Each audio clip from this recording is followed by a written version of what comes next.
Hello friends, welcome back to the new video friends. Today guys, video title is guys how to solve Bluetooth network problem. Friends, we want to solve guys your Bluetooth network problem, so guys you can solve it.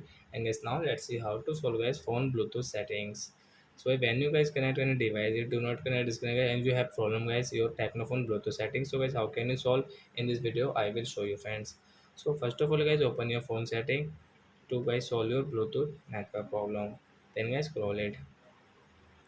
So as you can see this type of setting guys, click on guys your phone system setting fans, and guys you can see okay this reset option fans, tap here guys, click on first one reset setting, and guys you can see guys your Bluetooth.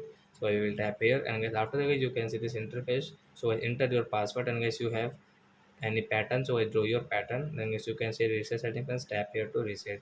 The setting has been resetted, and guys you can guys use your Bluetooth setting guys without any problem. After that guys you have any problem in your Techno phone related to your guys Bluetooth setting, so don't worry guys, take a screenshot of your phone model number, and guys take a screenshot of your Bluetooth setting. Then guys I will check, I will help you. Thanks for watching guys. Before going, please go and like that video. Bye.